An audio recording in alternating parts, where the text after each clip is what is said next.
Perfecto. ¿Cómo están? Buenas noches a todos. Buenas noches a la comunidad de CAMEX que nos están viendo desde el Facebook. Saludos a todos. Hoy 30 de julio. Y también saludos a todos los participantes que nos están acompañando desde el Zoom. Mi nombre es Gerson Hernández, nuevamente para hablar sobre un tema muy importante que son las empresas familiares, las familias empresarias y este tipo de organizaciones que son muy relevantes para nuestro país y todos los países en general. Bien, el día de hoy vamos a continuar con el taller de empresas familiares.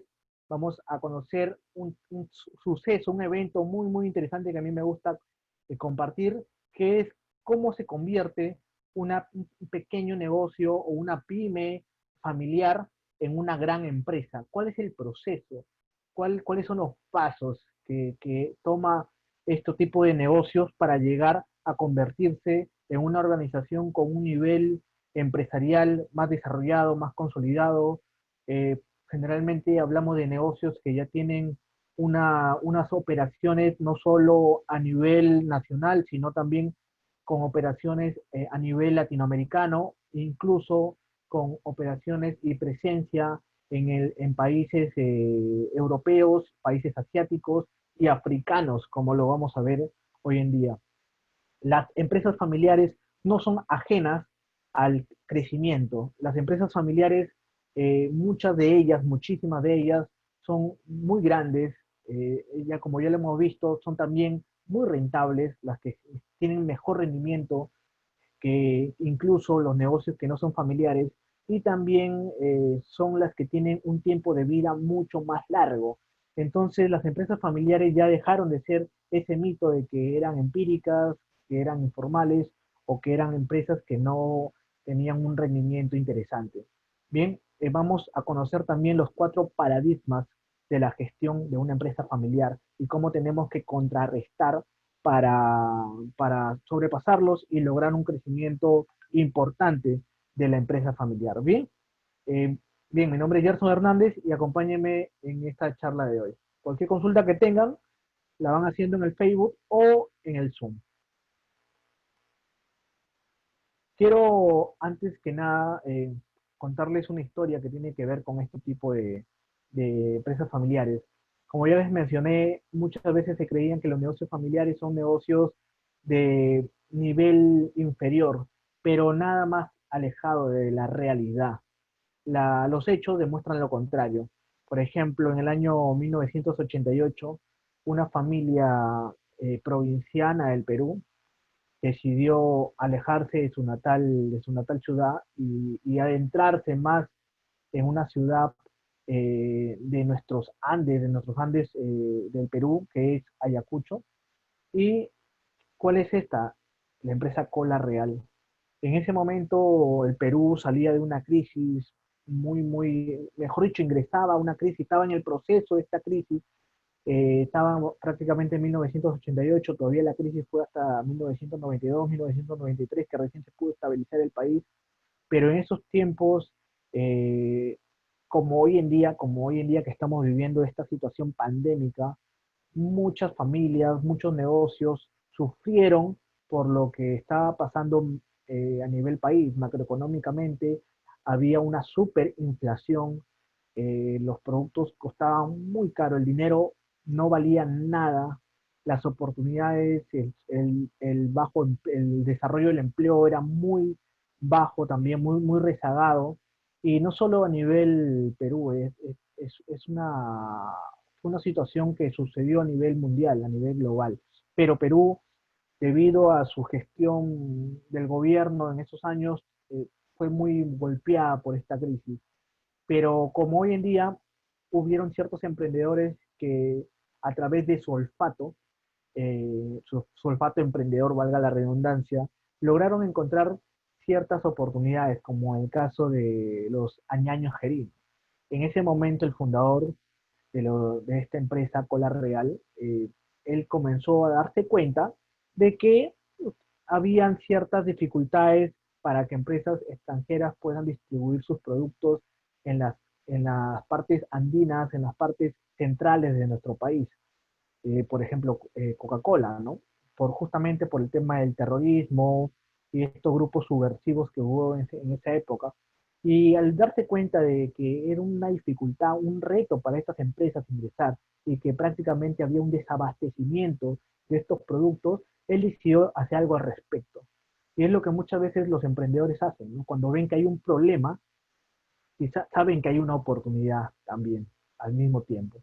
Y es que ahí comienzan ellos a producir la fórmula de su gaseosa insignia, que es la cola real, ¿verdad? Y incluso tuvieron comienzos modestos, comienzos humildes, en donde tuvieron que usar botellas de cerveza para colocar la sustancia, el líquido de la gaseosa. Al inicio fue así, usaban los envases de cerveza. No fue hasta el 93 que en donde decidieron hacer los cambios ya de tener unas botellas propias, pero al inicio usaban botellas de otras marcas, de otros productos. Pero ¿por qué fueron recibidos? Primero porque era un producto hecho de una familia peruana para peruanos y dirigido para un público que generalmente estaba siendo como que apartado por las grandes marcas, ¿no? Que era el público, el nivel socioeconómico CD, que se pensaba que no era un público atractivo para estas grandes empresas, ¿no? Estas empresas como Coca-Cola, Inca-Cola, eran prácticamente un lujo para este público acceder a adquirir estos productos. Entonces ellos vieron un hueco, vieron una oportunidad en ese inmenso mercado y decidieron darle un producto que tenga la misma calidad, pero también que tenga un precio justo. Y así empezaron a producir diferentes tipos de, de- de tipo de bebidas, ¿verdad? Sacaron varios sabores, sacaron piña, naranja, fresa, la negra, el limón, sacaron diferentes presentaciones que no tenía generalmente Coca-Cola o Inca-Cola, ¿no? Se adaptaron a los gustos, se tropicalizaron a los intereses, a los deseos, a los paladares de su público, ¿no? Sin embargo, esta empresa no se quedó ahí, no se quedó ahí. En los años felices, los fundadores, el esposo y la esposa fundadores, tenían sus 5 hijos, ¿no? Jorge, Miguel Ángel, Carlos, Vicky, y Luis, que decidieron, ellos también acompañaron a la empresa, a los fundadores, pero en ese interín de crecimiento, hay algo que todas las empresas familiares hacen, generalmente los fundadores que tienen una visión a largo plazo sobre su negocio familiar. ¿Y qué hicieron ellos? Apostaron por la educación de la siguiente generación. Y fue así que prácticamente dieron todo para que sus hijos puedan estudiar en universidades, graduarse de ellas, y prácticamente todos eran ingenieros, todos se graduaron con ese título de ingeniero y ese conocimiento que aprendieron en la universidad lo trajeron, lo inculcaron a las operaciones de la empresa. Y ahí hubo un cambio muy importante, ¿no? Cuando los fundadores de esta empresa deciden darle el paso a la siguiente generación. Y gracias a ese interín del paso de la primera a la segunda generación, a la educación que trajo esa nueva generación, a todos esos conocimientos industrializados y sobre todo a una inversión en mejorar de procesos, hicieron que Cola Real se convierta en una multinacional, en una empresa que está en más de 20 países. Por ejemplo, esto es la sede del Grupo AGE en África, ¿no? Que se inauguró en el 2014. Como un pequeño negocio que empezó en una época muy difícil, pudo llegar a ser una multinacional, ser una de ser parte del ranking de las multinacionales latinoamericanas más grandes que hay actualmente. Entonces, ¿cómo lo han hecho? ¿Qué pasos, qué proceso hubo dentro de toda esa aventura empresarial desde el inicio que empezaron implementando gaseosas en botellas de cerveza, hasta hoy en día tener inmensas fábricas y tener una gama de productos muy amplia. ¿Cómo se logra? Si tú tienes un negocio familiar, ¿estás pensando tener en algún momento un crecimiento como lo tuvieron los Añaños Gerí? Si tú tienes un negocio actualmente, te ves en práctica, ¿cómo te ves en 20 años? ¿Cómo te ves en 25, 30 años? ¿Cómo ves al negocio cuando sea manejado por la siguiente generación? ¿Lo ves del mismo tamaño? ¿Lo ves más grande? Son preguntas que hay que hacernos. ¿Sí? Yo te voy a explicar cuáles son esos paradigmas que pasan las empresas familiares para convertirse de pymes pequeñas pymes familiares a grandes empresas. Ahora, esto no es el único ejemplo. Esto no es el único ejemplo. Son muchos los casos de pymes familiares que se han convertido en grandes empresas. Otro caso muy emblemático es Grupo Wong, estos supermercados, en donde Grupo Wong empezó siendo una tiendita de barrio, específicamente una tiendita de barrio. Pero también, y si revisan la historia, Grupo One también se fue creando, se fue desarrollando durante esta crisis que les he mencionado, que es lo mismo que vivieron los amigos de Cola Real. ¿Bien? ¿Cómo es la evolución de la empresa familiar? Se puede definir desde dos ángulos, desde dos dimensiones que ustedes deben tomar en cuenta. Primero, desde la dimensión empresarial, es decir, las empresas familiares van creciendo, van expandiéndose, van generando un mayor desarrollo de su estructura operacional, es decir, abren más oficinas, abren más locales, abren, si son una empresa manufacturera, tienen más maquinaria, tienen más personal, hacen más inversiones, adquieren terrenos, o sea, van creciendo.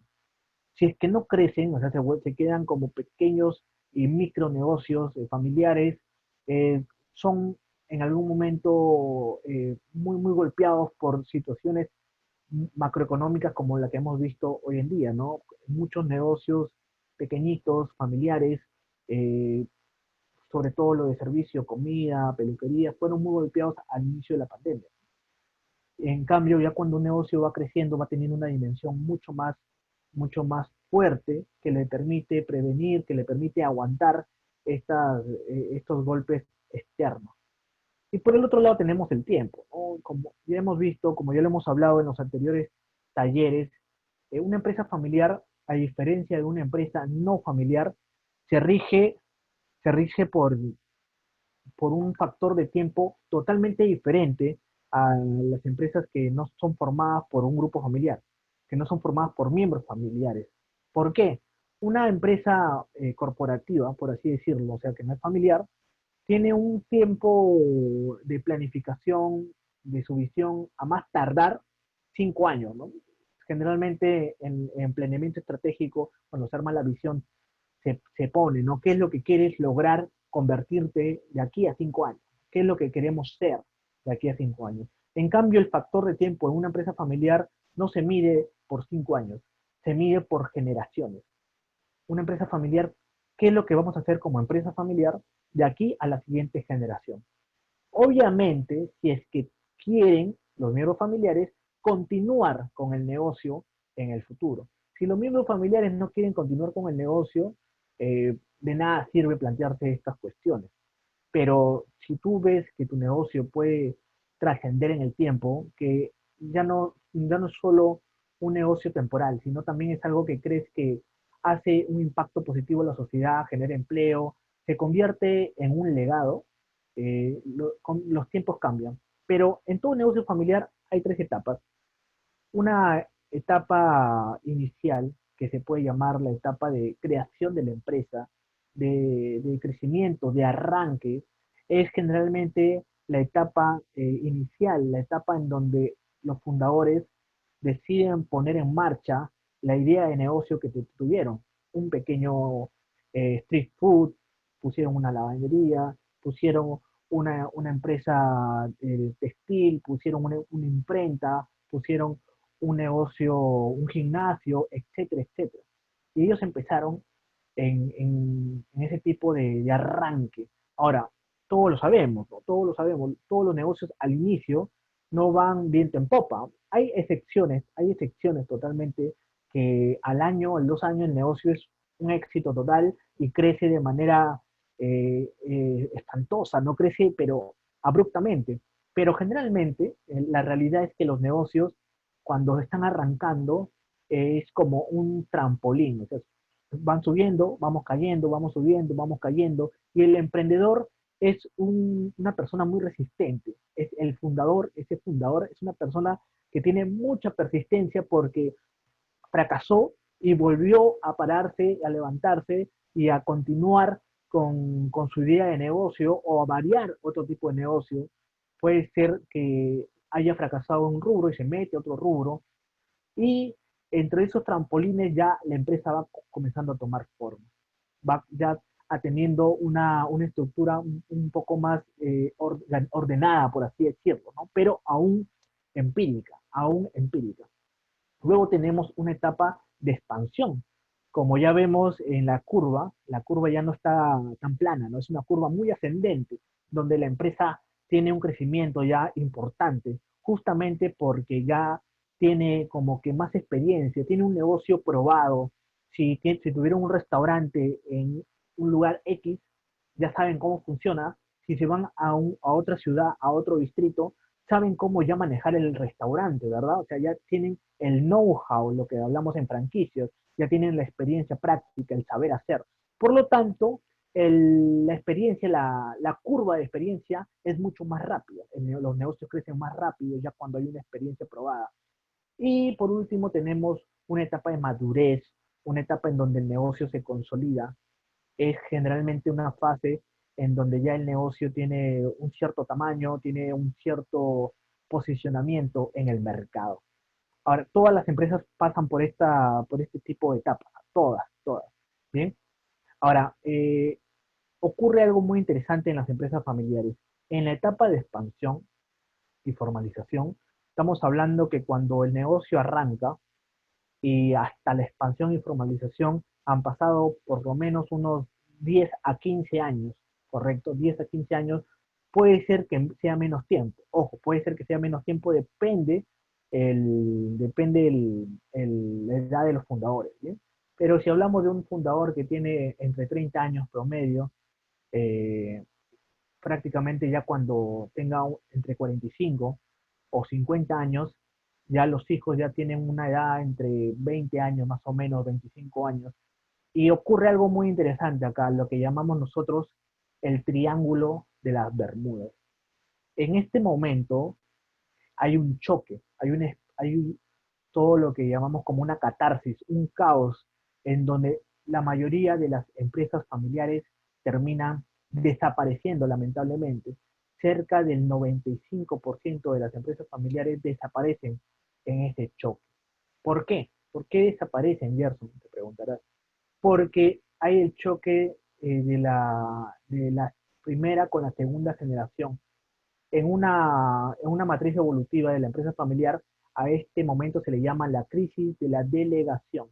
Es decir, el emprendedor, ese fundador que creó un negocio de la nada y a base de esfuerzo, resistencia, resiliencia, logró crear un negocio que tiene ya una utilidad, que tiene un modelo que funciona, en algún momento ya no tiene que hacerse las cosas de esa manera. En algún momento las cosas van a tener que cambiarse, porque ya no va a ser el modelo de negocio emprender, emprender, emprender, emprender, sino el modelo de negocio va a requerir de orden, va a requerir de planificación, va a requerir de estructuras. Y los emprendedores, los fundadores emprendedores, eh, son ojo, a veces ajenos a este tipo de estructuras, porque el emprendedor prácticamente, como vuelvo a decir, creó algo de la nada, creó una estructura de donde no había nada. Bien, entonces, este momento es importantísimo, es el momento clave que diferencia a las empresas familiares que desaparecen de las que continúan. Saber gestionar este momento va a permitir que tu empresa familiar, que tu negocio con tus miembros familiares pueda continuar. Ahora, ¿qué pasa si el fundador no quiere que la familia continúe el negocio? Eso ya es otro tema. Prácticamente el fundador no quiere dejar el timón de barco y hay muchos casos, ¿verdad? De fundadores y fundadoras, ¿ah? Ojo, que ellas quieren morir las botas puestas, ¿no? Pero eso al final termina afectando por dos lados, ¿no? Por un lado por el negocio, porque termina impactándolo negativamente en las operaciones, puede terminar hasta desapareciendo la empresa, o teniendo unos impactos que afecten su utilidad, su flujo efectivo y al final fracaso. Y por el otro lado tenemos a la familia, ¿no? La familia, la parte familiar del sistema de familia, de la empresa familiar también termina teniendo conflictos, ¿bien? No queremos eso, ¿verdad? Como ya les mencioné, lo que hizo crecer al negocio al inicio es un empresario emprendedor, es un empresario que tiene mucha pasión, que tiene mucha visión, que tiene mucha iniciativa, que tiene buen olfato para los negocios, para encontrar oportunidades, pero en un momento de toda empresa, ojo, de toda empresa, pero como acá estamos hablando de pymes familiares, es incluso más relevante. En algún momento, la empresa familiar requiere de ciertos cambios para que continúe un crecimiento ordenado. Y ahí entramos al triángulo de las Bermudas. Tenemos que pasar de un empresario emprendedor a un empresario directivo, ¿correcto? Son dos cosas muy diferentes. Ahorita te voy a compartir cuáles son las diferencias, ¿bien? Continuemos. Primero, el paradigma de la gestión. Siempre que converso con empresarios fundadores, familiares, me dicen algo muy interesante cuando hablamos de profesionalización o institucionalización. Ellos siempre mencionan o se caracterizan por mencionar de que crearon una empresa grande, una empresa que funciona incluso sin tener estudios. Sin tener estudios han creado lo que han creado. Esa es una, es, es verdad, o sea, es bueno que lo hayan hecho, es excelente, nadie le quita el mérito a los fundadores por haber creado la empresa como ellos lo han hecho. Pero como les menciono, ocurre que en ese momento, en el tiempo, en el triángulo de la Bermuda, si no cambiamos la forma en cómo gestionamos el negocio termina desapareciendo, sí o sí, tarde o temprano. Vamos a hacer la diferencia entre los estilos de dirección de la empresa familiar. Bien, por un lado tenemos al empresario emprendedor, o también lo podemos caracterizar como a un hombre orquesta, ¿verdad?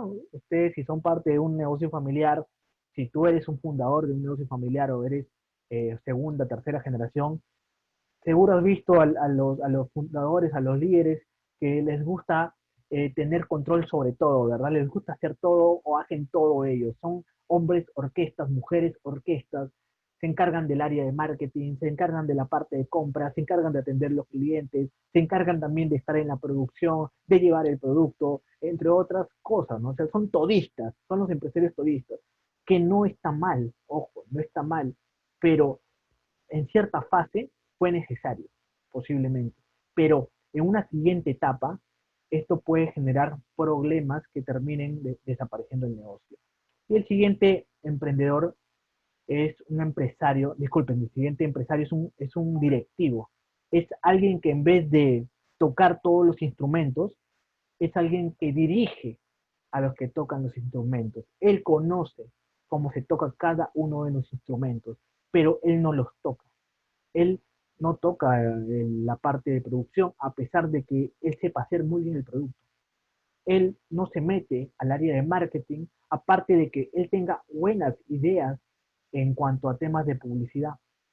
Él no se mete, por ejemplo, a dejar los productos a los clientes porque sabe, a pesar de que él tenga la mejor atención, el mayor expertise en cuanto a carisma, vamos a hacer un poco las diferencias entre cada uno de ellos, ¿bien? Tanto en su método, qué tipo de herramientas usan, cuánto se dedican al negocio, qué fuentes de información utilizan para tomar sus decisiones y cuáles son esos criterios de decisión. Y por último, la responsabilidad que toman en cuanto al negocio. Bien, primero en cuanto al método. El empresario emprendedor tiene un método que vigila todas las áreas, está ahí como una águila, vigilando cada una de las áreas y ante cualquier cosa que a él no le parezca, se mete, se mete, se mete a la gestión, se mete al problema, trata obviamente en un afán de hacer las cosas con máxima excelencia, se mete incluso sobrepasando las jerarquías, ¿no? Es prácticamente alguien que está vigilando todo el tiempo, es como el ojo que todo lo ve. ¿Y cómo es la herramienta o qué tipo de herramientas utiliza el emprendedor? Su percepción, es decir, su olfato de negocio, su instinto, ¿no? Es decir, ese emprendedor que a través de los años, obviamente, a través de la experiencia empírica, sabe diferenciar entre las oportunidades que valen la pena y percepciones de oportunidades que realmente no valen nada. Tiene un buen olfato para los negocios. ¿Qué más? ¿Cuánto se dedica? Se dedica en totalidad a las operaciones. Está metido en la operación del negocio. Es más, muchas veces podemos decir que la empresa es el reflejo de él, porque él es como que cada una de las tareas son partes que salen de su cuerpo, ¿no? El área de marketing es su corazón, el área de producción es su mente, en la parte de atención al cliente son sus brazos. La empresa es como que se deslinda de él mismo. ¿Qué más tenemos? La fuente de información. Un emprendedor, un empresario emprendedor, siempre está basado en los comentarios de su equipo, comentarios de personas que conoce, se va escuchando los comentarios de algunos clientes, escucha y porque recuerden, o sea, él se basó, él creó un negocio basándose en la percepción del cliente. O sea, imagínense este tipo de negocios, te cuento una historia rápida, nada más un restaurante que se dedicaba simplemente a la juguería y a vender sándwiches y comenzaron así chiquito y después de atender a varios clientes, el cliente le decía, oye, pero ¿por qué no haces almuerzo? Y entonces los líderes de esa empresa dijeron, sí, ¿por qué no hacemos almuerzo? ¿No? Y comenzaron a hacer almuerzo. Y después, en un momento, otro cliente les dijo, pero también podemos venir la noche, ¿no? Les comentó y ellos dijeron, sí, vale la pena, hagamos también cenas, lunches y así, o sea, el emprendedor, el empresario emprendedor se basa en los comentarios de los clientes y de su propio equipo para crear, para innovar, para emprender en aspectos al negocio. Ahora, el criterio de decisión es único. Los fundadores de la empresa familiar, sobre todo los que son empíricos, ellos son los que toman la última decisión. Ellos toman la decisión final. Ellos tienen la última palabra, mejor dicho, disculpe. Y la responsabilidad, si algo sale mal, es de todos, ¿verdad? O sea, si algo sale mal, todos tuvieron algo que ver con respecto a esa metida de pata, a esa pérdida de clientes o a otros aspectos, ¿bien? ¿Cómo es el empresario directivo? Vamos a ver cómo se diferencia del empresario emprendedor. El empresario directivo no está vigilando todas las áreas. Él no está metido ahí vigilando qué sucede a cada momento. Él está analizando. Él analiza las áreas. Él, obviamente, para analizar requiere de ciertas herramientas, ¿verdad? Requiere de indicadores.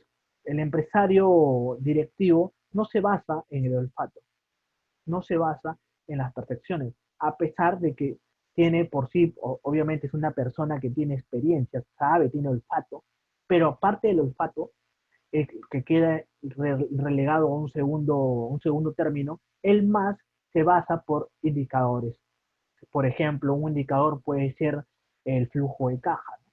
El flujo de caja, los saldos que quedan mensualmente, los gastos, las salidas, los ingresos, es un indicador en cuál se basa el empresario directivo. El empresario directivo no está metido en la operación, no está metido operando el negocio. Él está metido en una parte superior, en una parte que tiene que ver con la estrategia, es decir, hacia dónde va el negocio, quiénes son los mejores clientes. Estamos tomando la decisión correcta al dirigirnos al mercado A o mejor nos dirigimos al mercado B. ¿Dónde vamos a crecer? ¿Cuáles son las siguientes innovaciones? ¿Cómo la tecnología va a afectar al negocio en el futuro? El empresario directivo está pensando en qué va a pasar mañana. Bien, qué va a pasar en el futuro y se prepara hacia ese futuro. El empresario emprendedor es alguien que vive el hoy, está metido en el día a día. La fuente de información del empresario directivo son la información objetiva, análisis, investigación de mercado, estudios, eh, datos reales, información financiera, contable. Eso son las fuentes de informaciones para que el empresario directivo tome decisiones acertadas y objetivas. ¿Qué más? ¿Cuál es el criterio de decisión? El empresario directivo sabe que una persona puede meter goles, si hablamos en una metáfora futbolística, ¿no? O sea, como Messi, como Cristiano Ronaldo, o sea, todas estas personas son capaces de meter goles, pero para ganar un campeonato se requiere todo un equipo. Entonces ellos toman decisiones basándose en múltiples consejos. trabajan con asesores, trabajan con su equipo directivo, trabajan con sus gerentes, trabajan con consultores. ¿Para qué? Para que él pueda tener la máxima información posible y así tomar una decisión correcta. Y la responsabilidad, ¿en quién recae? En los gerentes específicos. Él sabe que como no se mete en todas las áreas, ha dejado a un líder a cargo de cada área.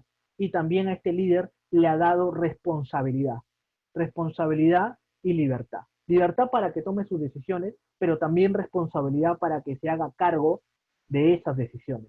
Si algo sale mal, el responsable es él. Y él tiene que hacer algo al respecto para cambiar, corregir o seguir continuando con la estrategia. ¿Bien? Continuemos. Siguiente paradigma de organización y control dentro de las empresas familiares. Eh, Dentro de una empresa familiar hay diferentes tipos de dirección. Los más comunes, o el común teóricamente hablando, son el tipo de organización a través de una jerarquía, ¿verdad? Es el que vemos ahí, el que hablamos de un gerente general, hablamos de gerentes funcionales a los costados y después hablamos a personal operativo, personal que está debajo de estos gerentes. Sin embargo, ese es en la teoría, pero en la realidad es que una empresa familiar donde sobre todo de primera generación, más se parece a un estilo de dirección monárquico, como un organigrama de monarquía en donde todas las áreas dependen de la decisión central del fundador. ¿Bien? A pesar de que hayan personas que estén a cargo de otras áreas, la decisión no depende de esas personas a cargo de esas áreas. La decisión siempre va a depender del fundador, del líder empresarial de ese momento, ¿no? Generalmente de primera generación. Las empresas familiares exitosas o las organizaciones que tienen éxito hoy en día tienen una organización a través de una red, a través de una organización colaborativa, en donde cada área aporta a otras áreas, en donde los líderes ya están, o sea, nadie es más ni menos que otro. Los líderes están en el mismo rango, son organizaciones horizontales, en donde se comparte la información mucho más rápido y no solo eso, genera un mayor flujo de información que al final permite a todas las áreas generar mejores decisiones. Bien, vamos a continuar. Los estilos de control de la empresa familiar. Una empresa familiar que requiere pasar de manera exitosa el triángulo de las Bermudas tiene que implementar tres cosas. Tres cosas. Primero tiene que implementar a responsables, a personas, líderes, que se hagan responsables de su área, de su departamento, de su lado de la empresa. ¿Por qué? Como les he mencionado, la crisis que sucede ahí es la crisis de la delegación. Es momento de pasar de ser un emprendedor orquesta a ser un emprendedor directivo, un emprendedor que trabaja con equipo. Y por eso tiene que ubicar primero al líder que va a encargarse de esa área. Bien, liderazgo no solo significa que tú vas a tener libertad para tomar decisiones, sino también hacerte responsable de esas decisiones. Pero inmediatamente, luego de implementar este estilo, tenemos que implementar lo que es los indicadores. Los indicadores son como un termómetro que nos va a permitir si la empresa está bien, está más o menos o está mal. Y no solo la empresa, sino cada área se puede medir a través de indicadores. Por ejemplo, en el área de marketing, un indicador puede ser la satisfacción del cliente, pues en el área comercial, el crecimiento de las ventas con respecto al mismo mes del año pasado. En el área de producción puede ser la cantidad de productos realizados en un tiempo determinado, la cantidad de merma en un restaurante, puede ser en el área de recursos humanos el nivel de rotación del personal. Implementar indicadores le permiten a los empresarios directivos evaluar la gestión de cada uno de sus responsables. Estos responsables tienen que rendir cuentas. Bien, cuando tú te haces responsable de un área, o mejor dicho también, encargas a alguien que se haga responsable de un área, esta persona tiene que rendir cuentas. O también lo que se llama el accountability, ¿no? Que es presentar informes, presentar indicadores, cómo está gestionando su área. Para ello vas a tener que implementar reuniones quincenales, mensuales, dependiendo de la magnitud de ese tipo de operaciones. ¿Bien? Y por último, el tema del premio o castigo. Hablamos de metas, es decir, si cumplen una meta específica, debe haber un bono, debe haber una comisión, debe haber un premio interesante o también un castigo. Al haber castigo, en el peor de los casos, hablamos de despidos, pero también puede ser que si no se cumple la meta, no cobre el bono mensual. Por ejemplo, los gerentes de Kentucky, de Bembos, ese tipo de empresas fast food, cuando no llegan a una meta, no cobran ciertos bonos específicos, pero cuando llegan a la meta, todo el equipo cobra bono y también el gerente, el administrador del restaurante, del fast food, también cobra bonos adicionales. Bien, entonces estas son las cosas que debemos implementar dentro de la empresa para pasar del arranque a la formalización y pasar el triángulo de las Bermudas. Hay un paradigma de la innovación. Los empresarios familiares que están en primera generación, que todavía están en ese trance de dar el salto al Triángulo de las Bermudas, piensan que invertir en tecnología, no piensan en invertir en tecnología, piensan que la tecnología es un gasto. Es algo que es un dolor de cabeza, es una salida de dinero.